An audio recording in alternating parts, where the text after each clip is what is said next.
Assalamualaikum warahmatullahi wabarakatuh. Waalaikumsalam warahmatullahi wabarakatuh.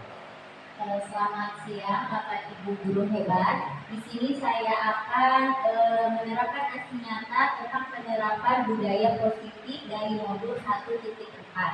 Di mana di sini adalah penerapan dari modul calon guru penggerak. Saya sendiri adalah calon guru penggerak angkatan 11. Baik, sebelum dimulai ke materi, kita ice breaking dulu ya untuk mengetes apakah Bapak Ibu sudah siap di dalam menerima desiminasi kali ini. Oke, ini adalah perhatikan saya. Ini 1, yang ini 2. Kalau yang ini 3. Ini berapa Pak Denny? 5. Salah. Yang ini berapa Pak Ismail? 3. Salah. Perhatikan saya. Ini 1, yang ini 2. Kalau yang ini 3. Ini berapa Pak Ismail? Perhatikan saya. Bukan. Belum siap, ini belum siap. Satu. Masih banyak. Berapa Pak Iwan? 1. 1. Oke lagi, rasa Udah, oke, kita connect. Ini 1, yang ini 2. Kalau yang ini berapa? 1. Tak, betul. Berapa 1? Berapa 1? Ini 1, ini 1. Nah, itu cluenya, perhatikan dari saya. Oh, Ini iya, iya. 1, yang ini 2. Kalau yang ini, berarti kalau saya nanya yang ini, 1. wah, Yang ini. yang ini tadi yang ini. Oke, sudah panas ini, sudah panas.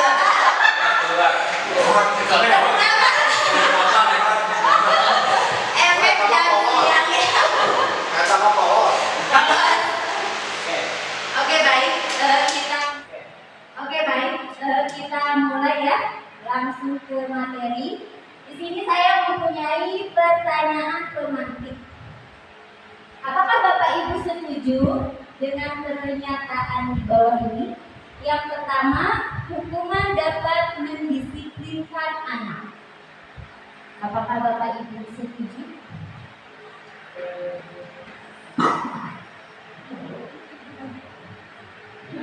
Tidak. Yang lain gimana? Media. Yang kedua, apakah pemberian hukuman dengan hal positif seperti membaca atau membersihkan halaman sekolah dapat meningkatkan disiplin anak? Setuju tidak? Setuju. Yang ketiga, memberi penghargaan dapat meningkatkan motivasi belajar anak. Setuju atau tidak? Setuju. Oke, sebelum nanti kita balik lagi ke pertanyaan ini, mari kita simak dulu ya penjelasan di modul tentang budaya positif. Apa itu budaya positif? Yaitu perwujudan dari nilai-nilai atau keyakinan universal yang diterapkan di sekolah. Yang namanya budaya positif itu harus dimulai dari diri kita sendiri ya, sebelum kita menerapkannya kepada orang lain. Nilai-nilai kebajikan universal yang bisa berupa diantaranya keadilan, keselamatan, tanggung jawab, kejujuran, rasa syukur, lurus hati, berprinsip, integritas, kasih sayang, rajin, komitmen, percaya diri, kesabaran, dan lain-lain. Nah, di dalam budaya positif ini yang akan diterapkan itu yang pertama adalah pembelajaran dengan paradigma baru, disiplin positif, keyakinan kelas, kebutuhan dasar manusia, motivasi perilaku, posisi kontrol restitusi, dan segitiga restitusi. Nah, bagaimana dengan paradigma baru ini? Pembelajaran dengan paradigma baru itu merupakan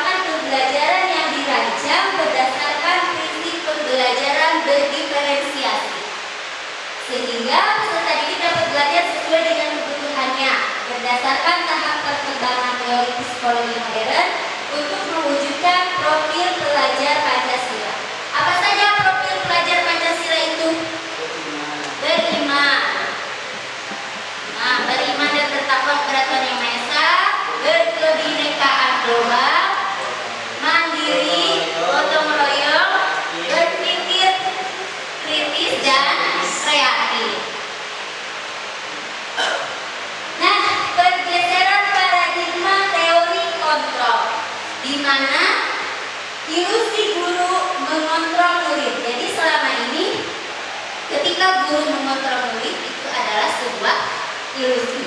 Yang kedua, ilusi bahwa kritik akan membuat orang merasa bersalah dan menguatkan karakter.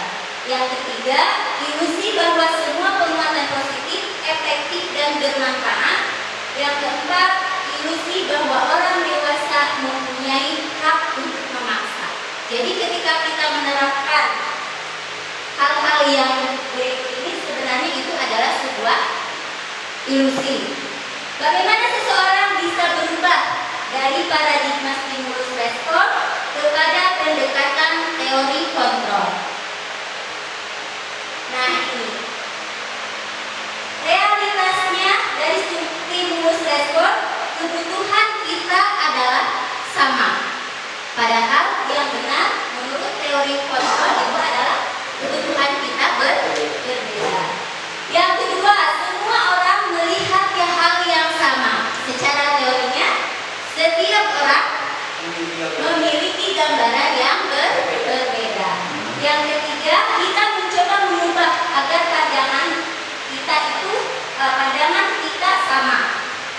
Menurut teorinya, kita berusaha memahami pandangan orang lain tentang dunia. Selanjutnya, perilaku buruk dilihat sebagai suatu kesalahan.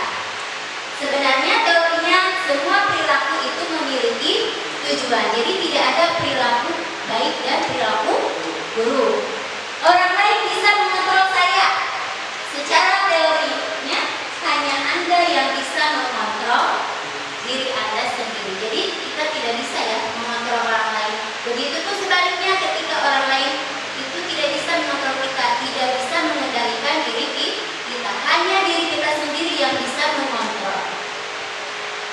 Selanjutnya saya bisa lanjut, pemaksaan ada pada saat rujukan gagal.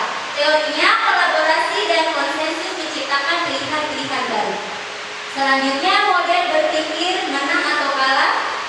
Teori kontrolnya model berpikir menang. Nah, disiplin positif itu sebenarnya apa sih? Disiplin positif itu merupakan salah satu cara penerapan disiplin yang bertujuan untuk menumbuhkan kesadaran serta memberdayakan anak untuk melakukan sesuatu tanpa sogongan maupun ancaman. Jadi ketika seseorang anak melakukan disiplinnya itu adalah atas kemauan dirinya sendiri, tanpa dia takut ancaman. Kalaupun dia disogok ya dia tidak mempan ya. Nah, kebanyakan orang akan menghubungkan kata disiplin itu dengan tata tertib, teratur, dan kepatuhan pada peraturan. Kata disiplin juga sering dihubungkan dengan hukuman. Padahal hal itu sesungguhnya berbeda, karena belajar tentang disiplin positif tidak harus dengan memberi hukuman. Justru itu adalah salah satu alternatif terakhir dan bahkan tidak digunakan sama sekali. Nah, sebagai pendidik, apa sih tujuan kita? Tujuan kita sebagai pendidik itu adalah menciptakan anak-anak yang memiliki disiplin diri, sehingga mereka bisa berperilaku dengan mengacu pada nilai-nilai kebijakan universal dan memiliki motivasi intrinsik. Kata disiplin juga sering dihubungkan dengan hukuman.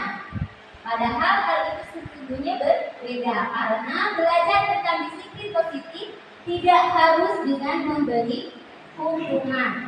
Justru itu adalah salah satu alternatif terakhir dan bahkan tidak digunakan sama sekali. Nah, sebagai pendidik, apa sih tujuan kita? Tujuan kita sebagai pendidik itu adalah menciptakan anak-anak yang memiliki disiplin diri, sehingga mereka bisa berperilaku dengan mengacu pada nilai-nilai kebijakan universal dan memiliki motivasi intrinsik, bukan motivasi ekstrinsik. Motivasi intrinsik itu seperti apa, Bapak Ibu? Intrinsik motivasi. Nah, motivasi yang muncul dari dalam diri sendiri. Jadi tadi tidak ada paksaan, tidak ada hukuman, jadi sudah sadar di dalam dirinya. Ya. Nah, kesimpulannya, disiplin positif itu merupakan pendekatan mendidik anak untuk melakukan kontrol diri dan membentuk kepercayaan diri mereka untuk lebih bertanggung jawab dengan pembentukan karakter-karakter profil pelajar Pancasila yang tadi ya. Penerapan disiplin dapat kita terapkan dengan hal yang terkecil terlebih dahulu, misalnya pada pembentukan keyakinan kelas. Nah, mengapa keyakinan bukan peraturan kelas? Ada yang mau sharing?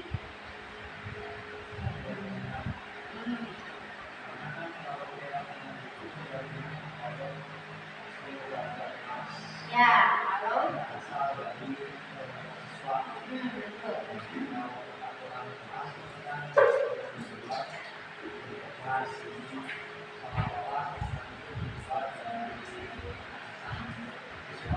Kalau peraturan mungkin lebih kesannya satu arah ya, Pak. Ya. Nah, keyakinan kelas itu dibuat berdasarkan kesepakatan antara guru dan siswa, dan juga itu bersifat secara keseluruhan. Dan peraturan itu biasanya bersifat dibuat oleh guru. Jadi hanya satu arah saja. Itu bedanya antara keyakinan dan peraturan. Nah, dalam membentuk keyakinan kelas atau keyakinan sekolah, ada tahap-tahapnya ya, atau prosedurnya. Yang pertama itu mempersilahkan siswa untuk mencurahkan ide tentang peraturan yang akan disepakati.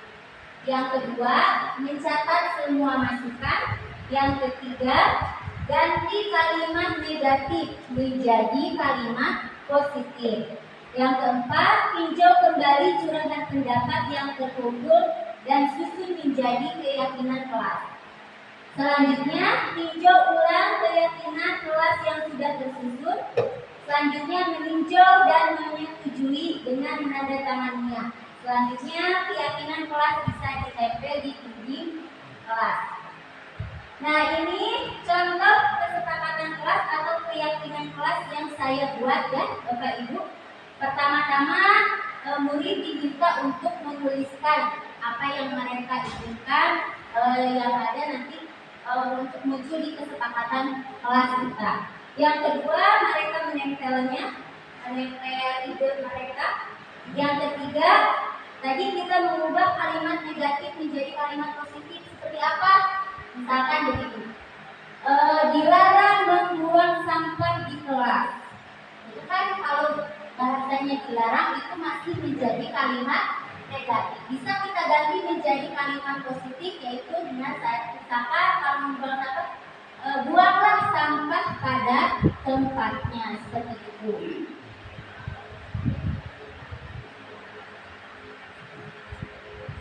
Nah, selanjutnya ada kebutuhan dasar manusia. Kebutuhan dasar manusia itu adalah segala sesuatu yang kita lakukan untuk mendapatkan apa yang kita inginkan terpenuhi dengan baik. Kebutuhan dasar manusia itu ada 5 ya, Bapak Ibu. Yang pertama, bertahan hidup.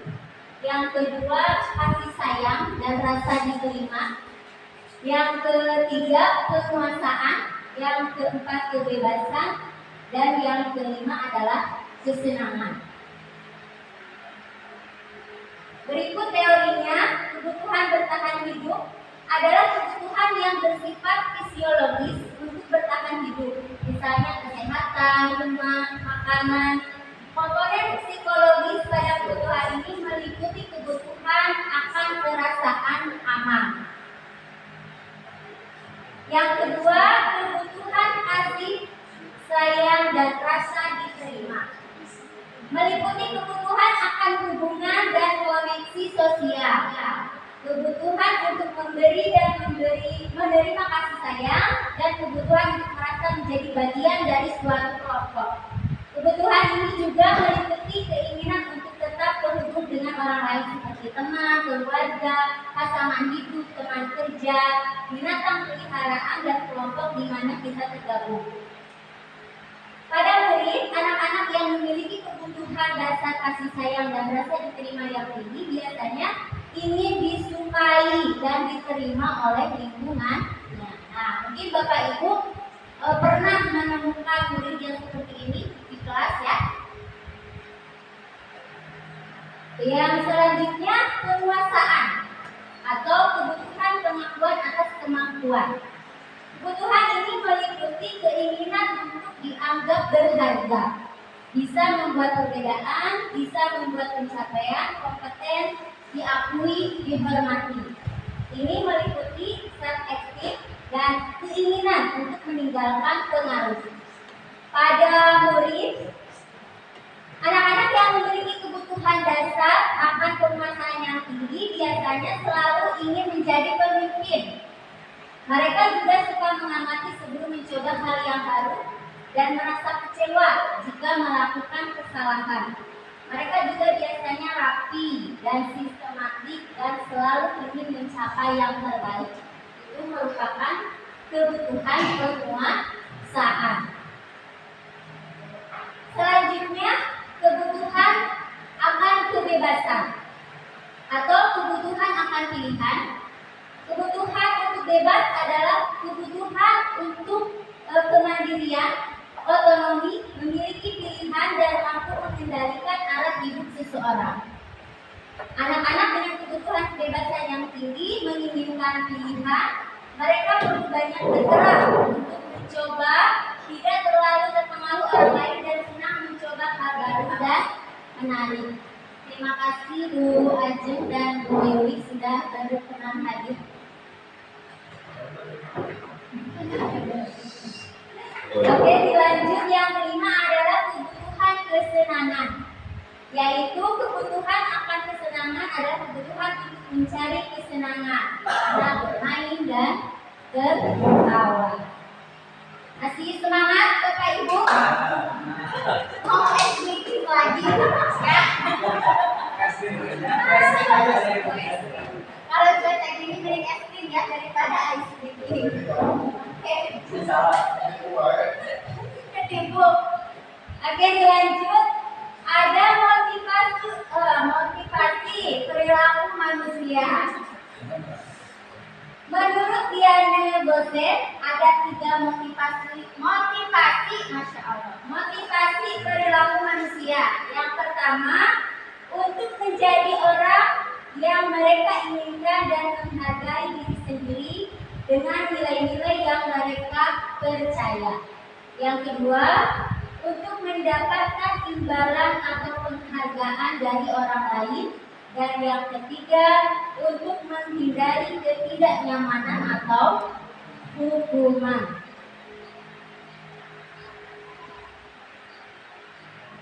Nah, yang pertama, untuk menghindari ketidaknyamanan atau hukuman, ini adalah merupakan motivasi terendah dari manusia ya, Bapak Ibu. Biasanya orang yang memiliki motivasi perilaku menghindari hukuman karena ketidaknyamanan itu akan bertanya, apa sih yang akan terjadi apabila saya tidak melakukannya? Jadi kalau Bapak Ibu masih merasa takut akan hukuman, itu merupakan motivasi paling terendah dalam diri kita. Nah, ya.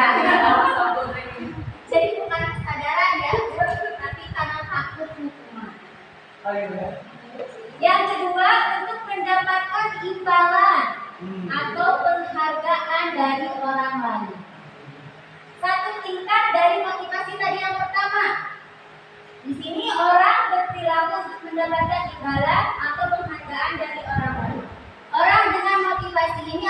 banyak. Apa sih yang akan saya dapatkan apabila saya melakukannya? Jadi mungkin kalau motivasi ini terlihat kurang ikhlas ya, karena berharap akan penghargaan. Mereka juga kan melakukan sesuatu itu untuk mendapatkan hadiah ataupun pengakuan dari orang lain.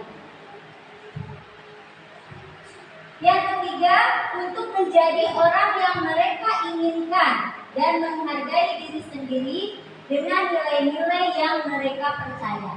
Nah, ini adalah motivasi tingkatan yang paling tinggi daripada yang tadi dua itu. Orang yang seperti ini akan bertanya, akan menjadi orang yang seperti apa apabila saya melakukannya. Jadi lebih ke motivasi bersifat internal dari dalam diri kita. Itu untuk motivasi menjadi orang yang mereka inginkan dan menghargai diri sendiri. Jadi ketika kita melakukan sesuatu itu bukan karena takut dihukum ataupun karena kita menginginkan imbalan ataupun tadi penghargaan dari orang lain. Tetapi ketika kita melakukan sesuatu itu karena timbul dari dalam diri kita, yaitu bentuk penghargaan untuk diri kita sendiri. Nah, ini contoh bentuk identitas gagal dan identitas sukses. Ada hukuman, disiplin. Disiplin itu dibagi menjadi dua, ada konsekuensi dan juga restitusi. Hukuman itu sesuatu yang menyakitkan harus terjadi, betul ya? Ketika kita dihukum, pasti akan timbul rasa apa? Tidak nyaman, sakit hati. Berarti itu identitas yang gagal. Konsekuensi itu adalah sesuatu yang harus terjadi. Sementara restitusi itu merupakan sebuah pilihan. Ketika seorang siswa misalkan mendapatkan hukuman, maka akan timbul tidak nyaman untuk murid itu sendiri untuk jangka waktu yang panjang. Sementara kalau kita memberikan konsekuensi juga sama sebenarnya, tidak nyaman juga untuk murid, tetapi untuk jangka waktu yang pendek. Sementara kalau kita melakukan restitusi, yaitu menguatkan untuk murid atau dalam jangka waktu yang panjang. Mungkin untuk yang ini karena panjang ya, bisa dibaca ya Bapak Ibu. Nah, identitas gagal hukumannya dari kan korban mendapatkan keadilan. Sementara kalau konsekuensi korban bisa diabaikan, kalau restitusi korban mendapatkan ganti. Nah, untuk ini atau kita diskusi. Nah, ini kita ke kesimpulan saja ya. Di mana hukuman itu biasanya ketika kita menghukum atau melakukan hukuman biasanya tidak terencana ya, dan itu timbul dari tiba-tiba. Dan murid juga tidak tahu apa yang akan terjadi ketika mereka melakukan itu. Hukuman itu bersifat satu arah dan juga biasanya hukuman itu berupa fisik. Konsekuensi itu biasanya terencana atau disepakati sesuai peraturan. Murid tetap dibuat tidak nyaman walaupun kita melakukan tadi sudah ada kesepakatan ya. Selanjutnya sikap guru selalu memonitor murid. Sementara restitusi itu proses menciptakan kondisi bagi murid untuk memperbaiki kesalahan dan proses kolaboratif yang mengajarkan murid untuk mencari solusi sendiri. Nah, yang ini kira-kira dari kalimat-kalimat berikut, yang pertama, mencatat 100 kali di dalam buku kalimatnya. Saya tidak akan terlambat lagi karena terlambat ke sekolah. Jadi mencatat di buku kalimat saya tidak akan terlambat lagi. Kira-kira ini konsekuensi atau hukuman? hukuman ya. Betul. Yang pertama adalah hukuman. Yang kedua, lari mengelilingi lapangan basket 2 kali karena terlambat hadir di sekolah. Hukuman atau konsekuensi? Hukuman. Yang ketiga, membersihkan coretan yang dibuatnya di meja tulis. Konsekuensi ya, betul ya? Karena itu adalah akibat dari perbuatannya sendiri ya. Yang selanjutnya, murid diminta untuk push up 15 kali karena tidak menggunakan masker ke sekolah. Hukuman atau konsekuensi? Hukuman. Selanjutnya, berdiri di depan kelas sambil mengangkat satu kaki karena tidak bisa menjawab pertanyaan. Hukuman. Yang terakhir, yang kedua terakhir, membersihkan WC karena merusak pensil teman. Hukuman atau konsekuensi? Hukuman. Hukuman ya, itu adalah hukuman. Yang terakhir, lari keliling lapangan karena terlambat 10 menit saat pelajaran PJOK. Ya. Hukuman atau konsekuensi? Karena tidak ada dalam bukunya. Hukuman. Ayo.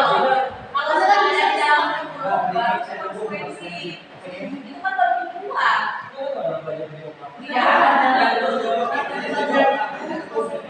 Ya, yang terakhir yaitu yang betul adalah konsekuensi.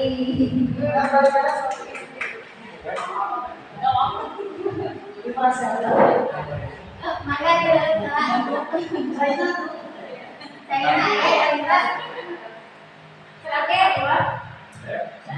dilanjut.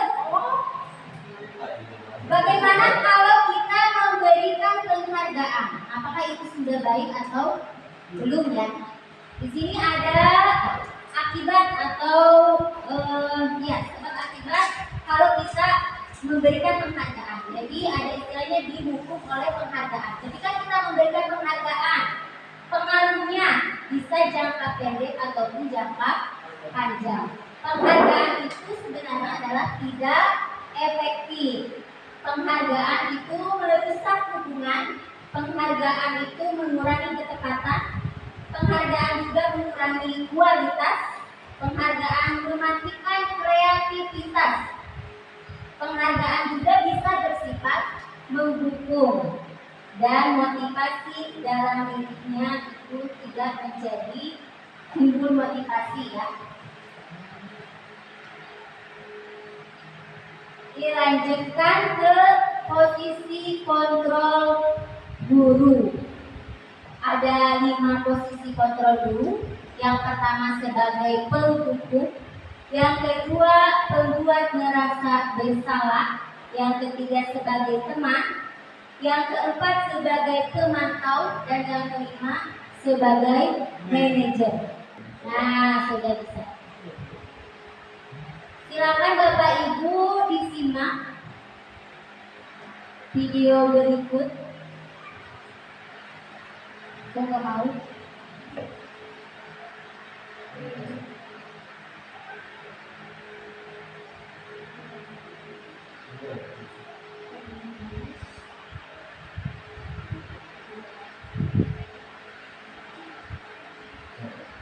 Nah, bisa ya? Oke.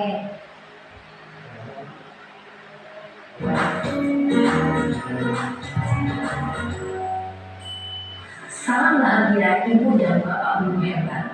Dalam penerapan disiplin positif restitusi, salah satu program yang dikembangkan adalah 5 posisi kontrol. 5 posisi kontrol dalam restitusi adalah proses perjalanan seorang pendidik agar dapat menalitinya. Pada video kali ini, kita akan membahas tentang 5 posisi kontrol yang dikembangkan oleh Diane Lawson dan contoh penerapannya.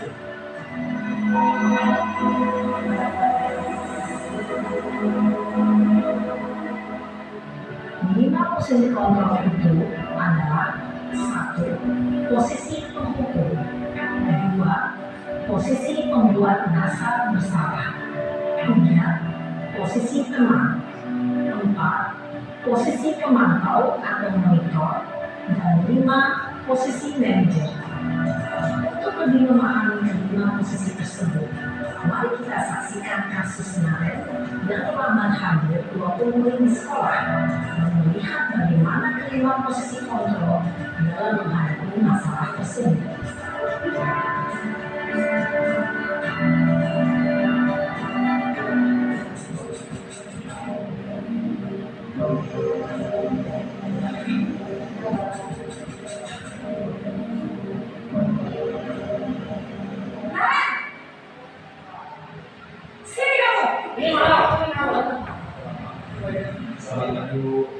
Selalu terlambat. Kamu deh pasti terlambat. Maaf Bu, saya Apa? Apa coba? Alasan kamu apa lagi? Kapan sih kamu tidak terlambat? Malas sekali ya kamu jadi anak. saya Dasar pemalas. Gak kapok-kapok sih kamu. Sudah berapa kali terlambat? Sana, kamu keliling lapangan basket 2 kali. kenapa saya harus ke lapangan basket Bu? Kenapa? Kamu melawan ibu. Berani-beraninya jawab. Sudah terlambat, masih berani jawab pula. Sekarang, keliling lapangan basket 5 kali sekalian. Biar kapok. Cepat. Pergi sana ke lapangan basket. Posisi penghukum biasanya berbicara dengan nada tinggi, menghampiri, menunjuk-nunjuk, menyakiti, dan mengutuk.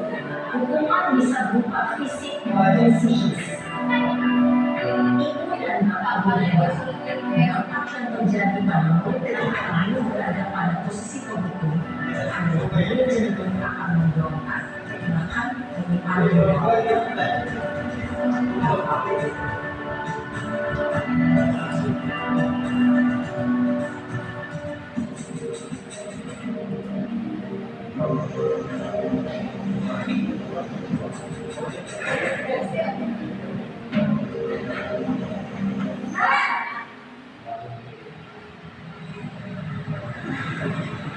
Selamat pagi Bu. Naren. Kamu kenapa terlambat lagi, nak? Ya Tuhan, Naren. Kamu senang ya bikin ibu susah ya? Kalau kamu terlambat lagi, nanti ibu yang ditegur oleh kepala sekolah, nak. Disangka ibu tidak bisa membina kamu.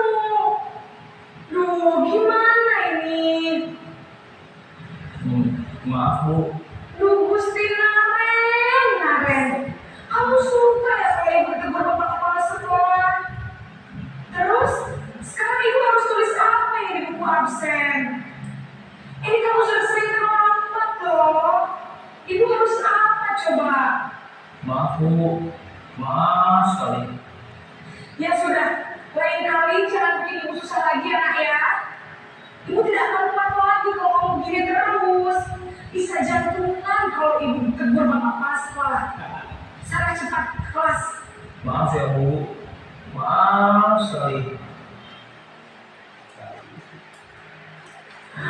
Posisi pembuat rasa bersalah berbicara dengan nada tenang, cenderung lembut, namun kata-kata yang diutarakan membuat murid merasa menjadi orang yang gagal, memandang buruk dirinya sendiri, merasa tidak berharga, dan tidak sanggup membahagiakan orang lain.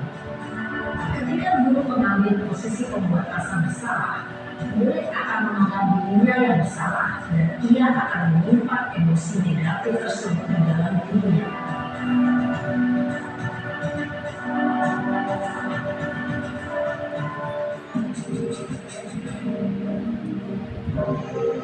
Selamat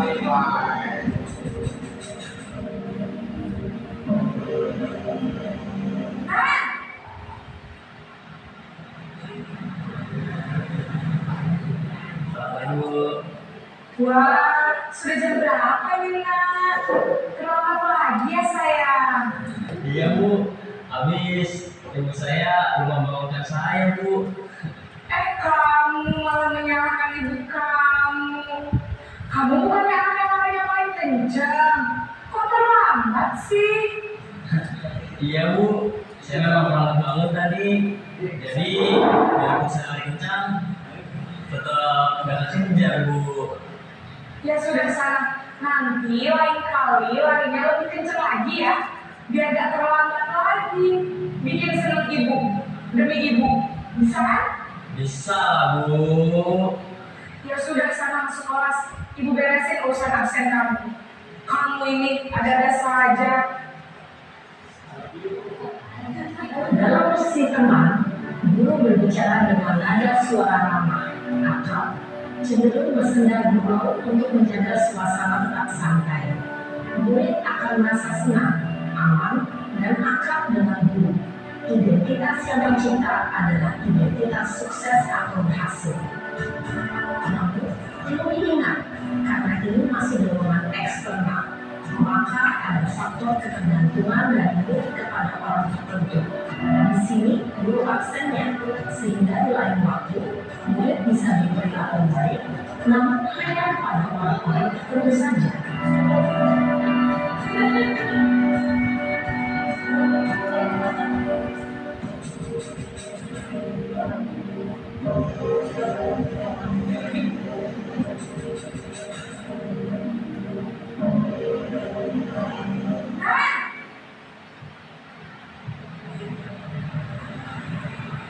Selamat pagi Bu.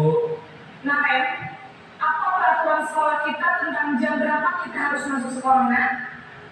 Kita harus di sekolah jam 7 Bu. Iya betul, sekarang sudah jam 7.20. Nah, sudah tahu konsekuensinya jika terlambat hadir. Paham Bu, saya harus tinggal kelas pas jam istirahat selama 20 menit. Iya benar, konsekuensinya demikian. Jadi nanti jam 9.30 pas istirahat, kamu harus tinggal di kelas, kerjakan tugas tambahan untuk ketertinggalan kamu, ya? Baik Bu. Posisi pemantau mengandalkan penghitungan atau data untuk mengontrol murid. Guru mengarahkan murid berdasarkan peraturan dan konsekuensi. Seorang pemantau menunjukkan bahasa tubuh dan ekspresi wajah yang datar dan cenderung formal.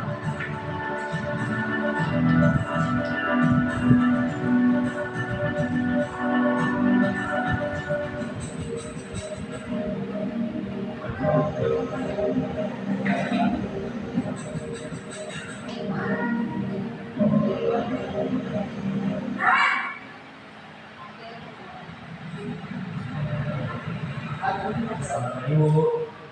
Selamat pagi, Naren. Maaf Bu, saya terlambat. Iya, sekolah masuknya jam 7, sekarang sudah jam 7.20. Jadi sekarang bagaimana ini, Naren? Maaf Bu, saya lupa soal saya semalam. Baiklah, menurut kamu, keyakinan sekolah yang mana yang perlu kamu tingkatkan? Menghargai diri sendiri dan orang lain mungkin ya Bu. Setuju. Jadi, apakah Naren meyakini prinsip saling menghormati tersebut? Iya Bu, saya meyakininya. Apakah Naren bersedia memperbaiki masalah keterlambatan ini? Bersedia Bu. Bagaimana kalau akan memperbaiki masalah keterlambatan ini? Saya akan coba untuk tidak lupa menyetel alarm saya Bu. Baik, kalau Naren mau menyetel alarm di rumah, ada orang yang kira-kira bisa bantu mengingatkan tidak? Ada Bu, kakak saya, Kak Emma. Ada lagi selain Kak Emma? Selain Kak Emma, ada ibu saya. Baik, jadi yang mengingatkan Naren adalah Kak Emma dan ibu kamu ya? Kira-kira akan mulai setelah alarm kapan nih, Naren? Setelah pulang sekolah, akan segera saya lakukan. Baik, jadi Naren akan setel alarm untuk bangun besok pagi dan akan diingatkan oleh kakak dan ibunda Naren ya. Ada lagi yang mungkin perlu dilakukan Naren agar tidak terlambat bangun lagi. Tidak ada Bu. Baik Naren, terima kasih untuk kerjasamamu. Sekarang kamu perlu kembali ke kelas untuk belajar. Baik Bu, terima kasih. Posisi manajer adalah posisi kontrol yang disarankan untuk membimbing murid memiliki sikap disiplin yang positif, yaitu murid yang mandiri, bertanggung jawab, dan dapat memecahkan masalah. Tujuan dari posisi ini adalah agar murid dapat refleksi atas tindakannya. Guru akan dengan tulus memberikan pertanyaan-pertanyaan bermakna, sehingga membuat murid dapat belajar dari kesalahannya dan mencari sebuah solusi untuk menyelesaikannya. Ibu dan Bapak guru hebat, setelah mengamati adegan kelima posisi kontrol tadi, kira-kira posisi mana yang paling ideal?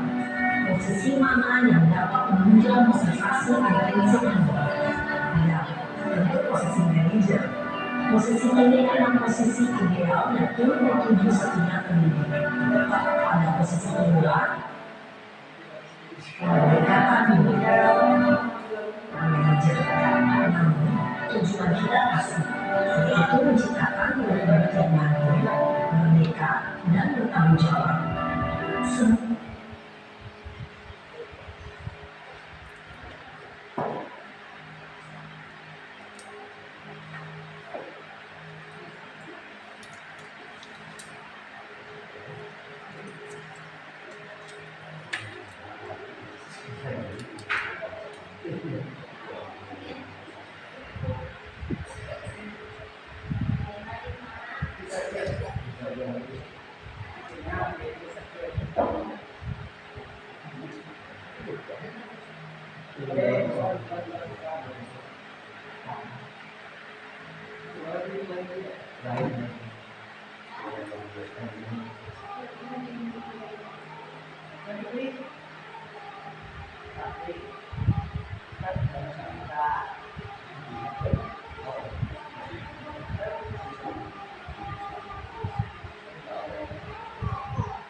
Oke, baik Bapak Ibu, sudah menyaksikan dari video posisi kontrol seorang guru. Mungkin dari Bapak Ibu ada yang ingin berbagi. Sejauh ini kita sudah sampai ke posisi yang mana sih sebagai guru ya? Apakah hanya sebagai pengurus saja, sebagai pemantau, sebagai teman atau apa? Mungkin ada yang mau berbagi. Baik, terima kasih Ibu Asya, tentunya sangat hebat sekali. Saya menghormati yang luar biasa pada hari ini. Terima kasih. Dari 5 posisi ini paling banter, paling tinggi, saya itu posisinya adalah sebagai teman. Rata-rata saya pada hari ini sebagai pelaku ataupun merasa bersalah. Nah, jadi belum sampai kepada posisi pemantau ataupun sebagai manajer. Betul seperti itu Bapak. Nah, mungkin ada triknya Ibu untuk menjadi posisi seorang manajer seperti apa? Karena kalau saya melihat kesalahan siswa ternyata hukum gitu. Mungkin ada triknya supaya kita menjadi posisi manajer. Terima kasih Bu Asya. Terima kasih kepada Pak Indra. Atau mungkin dari yang lain, sebelum saya menjawab. Pengalaman selama mungkin ada yang sudah berpengalaman ya di sini mengajar sudah lebih dari 5 tahun, 6 tahun. Kita sebagai guru sebenarnya sudah sampai ke posisi yang mana sih? Mungkin dari Ibu aja. Boleh. Sebagai guru BK ya. Boleh di sebelumnya terima kasih sudah kita sebelum membuat video ini kita tidak apakah syarat kita dalam itu pasti masih ada. Cuma kan menjelang saya begini juga di mana mungkin saya paling tidak suka dengan sekarang dulu bukan cuma aku yang bisa artinya anak itu bermasalah. Anak melakukan kesalahan, ini juga ada solusi. Kita sedang dulu itu harus menunjukkan satu tahap solusi. Jadi otomatis mungkin di tadi solusi itu kalau saya lihat di bilang ya ada di situ. Kayak misalkan yang selalu biasanya saya lakukan adalah karena teman-teman kemudian di bawahnya juga dari kesian nggak ada yang dibangunkan. Jadi kita saksikan alam dunia yang dapat kita sampai menggunakan orang tua membangunkan dan memang itu adalah cara supaya anak juga selain itu nggak akan melakukan kesalahan lagi, nggak ada anak nggak akan ya nggak akan ada pembelaan lagi karena sudah kita dengan solusinya seperti itu biasa itu yang selalu kita lakukan. Ada tambahan dari baik, terima kasih. Ini sedikit menambahkan ya Bu, pas ini mungkin dari kerjasama. Tadi mungkin bahasa yang ditampilkan dengan konsep perlindungan, kemudian juga sebagai rasa bersalah, teman, itu kan bahasa baru bagi kami juga. Sedangkan pada prakteknya di lapangan kita udah terbiasa. Mungkin itu lebih cepat dulu sih. Tapi juga berdasarkan pengalaman, mungkin ada yang sifatnya masih keras gitu gurunya karena pengen mendisiplinkan. Kuncinya sih kalau menurut saya kembali lagi sebenarnya kita ngasih punishment anak atau ngasih hukuman itu sebenarnya buat siapa sih? Apakah hanya untuk kepuasan diri kita aja? Apakah memang sebenarnya pengen membantu anak? Itu kuncinya sih kalau menurut saya. Karena sebenarnya kan itu bukan masalah di kitanya, tapi di muridnya. Ketika mereka terlambat atau melakukan sikap yang di luar aturan, itu kenapa gitu kan? Apakah memang posisinya itu bukan masalah gitu? Apakah memang sebenarnya mereka tuh ada masalah juga makanya melakukan tindakan itu? Mungkin itu aja sih teman-teman saya. Terima kasih Bu Yuli. Dari yang lain ada tambahan? Oke, cukup. Nanti. Oke. Tadi dari Pak Indra bagaimana sih trik ya ketika kita sebagai seorang pendidik atau sebagai seorang guru untuk mencapai posisi yang paling ideal mungkin ya sebagai seorang posisi manajer. Pak Sarif anaknya nangis.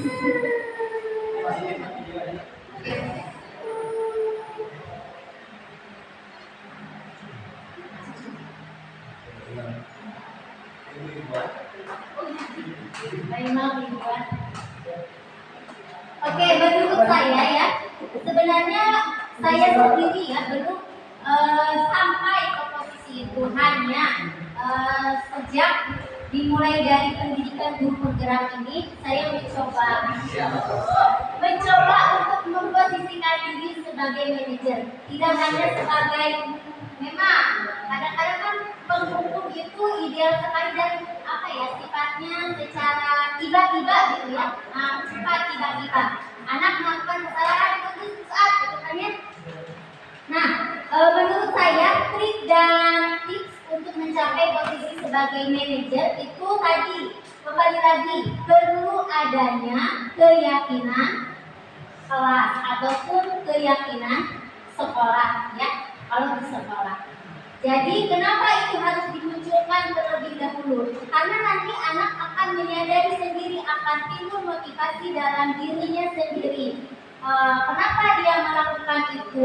Karena tadi motivasi tertinggi manusia itu apa? Menghargai dirinya sendiri. Yaitu tadi, jadi yang pertama yang harus dilakukan adalah melakukan keyakinan kelas tadi atau peraturan kelas, keyakinan kelas atau keyakinan sekolah. Mungkin itu menurut saya ingat, semoga tidak memuaskan.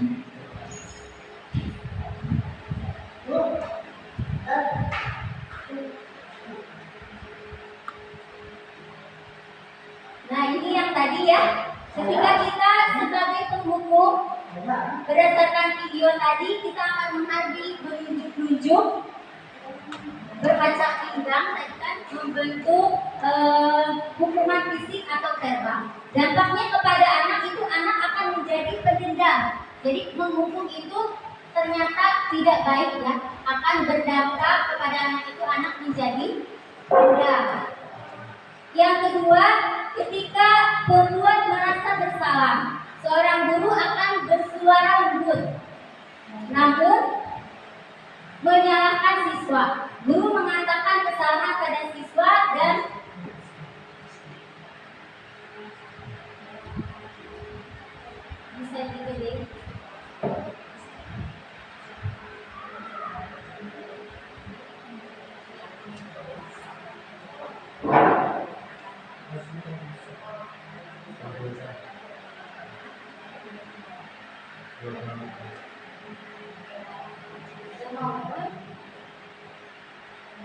Kelihatan nggak pas ini? Betul nggak ya? Nah, sama aja. Oke, dampaknya membuat siswa merasa bersalah dan juga rendah diri dan menarik diri. Yang ketiga, ketika kita memposisikan diri sebagai teman, guru itu bersikap ramah, cenderung bersenda gurau untuk menghangatkan suasana. Tetapi dampaknya murid jadi bergantung kepada kita ya.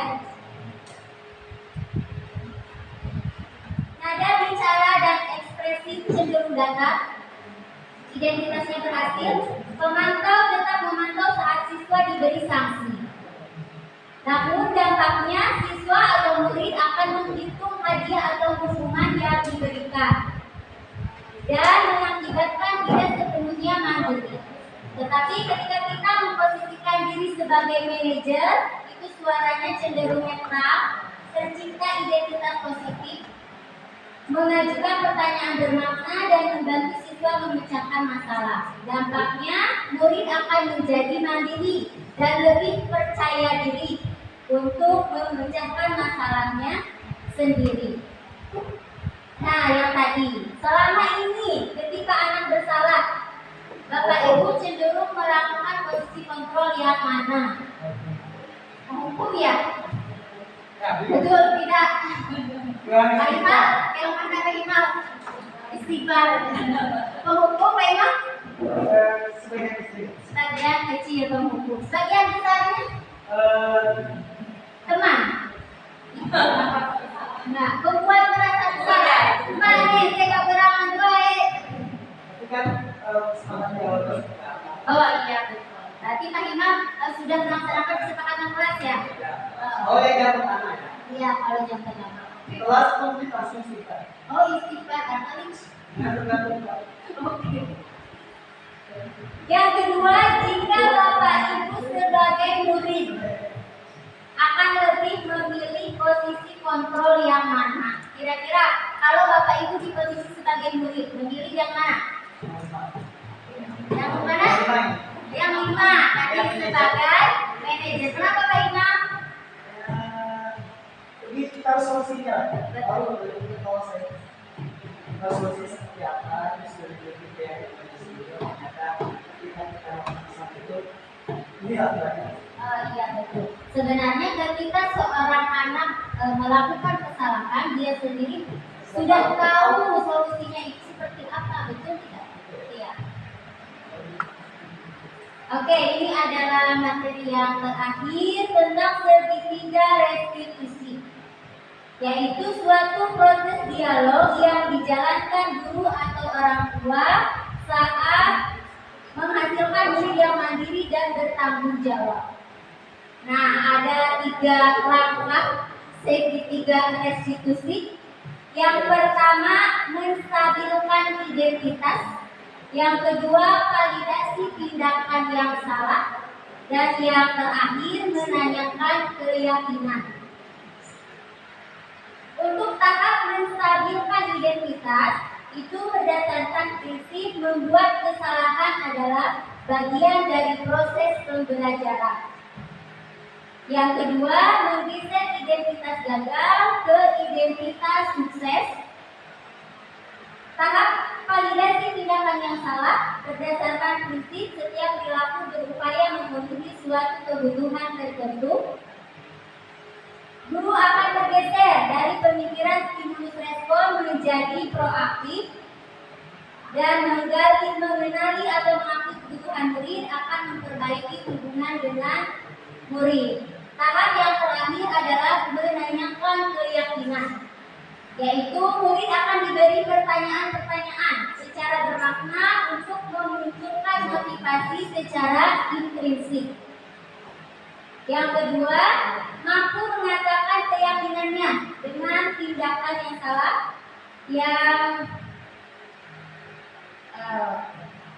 nah ini contoh-contoh kalimat pada tahapan-tahapan segitiga restitusi. Misalkan pada menstabilkan identitas integritas. Di situ dikatakan, contohnya setiap orang pasti pernah melakukan kesalahan. Atau kamu bukan satu-satunya yang pernah melakukan ini. Pada tahap validasi tindakan yang salah, kalimat contohnya seperti ini, kamu tentu punya alasan mengapa melakukan itu, dan adakah cara yang lebih efektif untuk mendapatkan apa yang kamu butuhkan. Pada tahap menanyakan keyakinan bisa ditanyakan nilai-nilai apa yang telah kita sepakati dan kamu ingin menjadi orang yang seperti apa. Nah, berikut adalah contoh restitusi pada saya sudah saya lakukan ya. Nah, ini pada tahap menunjukkan identitas.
Oke, yang barusan adalah contoh praktik segitiga restitusi yang saya lakukan bersama murid atas nama Rian. Contoh kasusnya itu di mana dia melakukan kesalahan di mana pada jam pelajaran saya dia bolos dan karena alasannya itu mengikuti main bola, padahal alasan yang sesungguhnya dia belum menyelesaikan tugas yang saya berikan.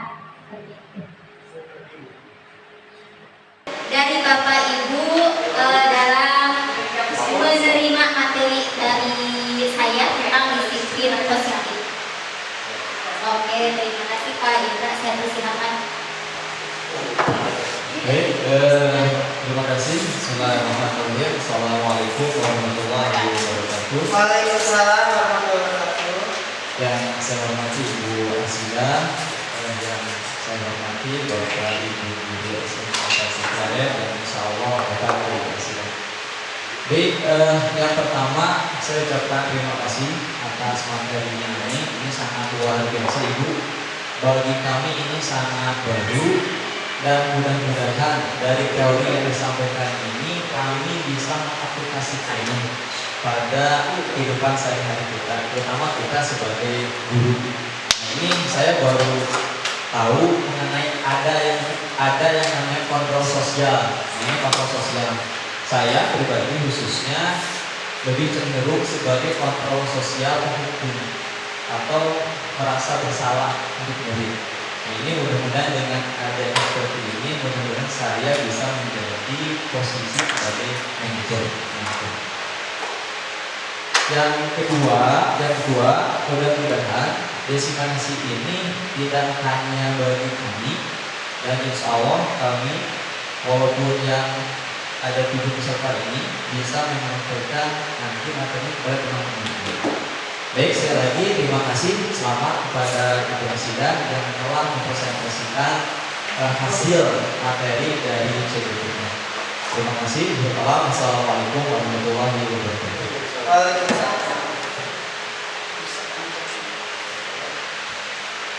Sudah cukup? Oke, mungkin dicukupkan untuk penyebaran aksi nyata tentang budaya positif yang telah saya pelajari. Saya mengucapkan terima kasih kepada Bapak Ibu yang telah hadir pada acara ini. Mudah-mudahan kehadiran Bapak Ibu bermanfaat untuk kedepannya dan juga menjadi amal baik bagi Bapak Ibu semua. Akhir kata dari saya, terima kasih. Wassalamualaikum warahmatullahi wabarakatuh.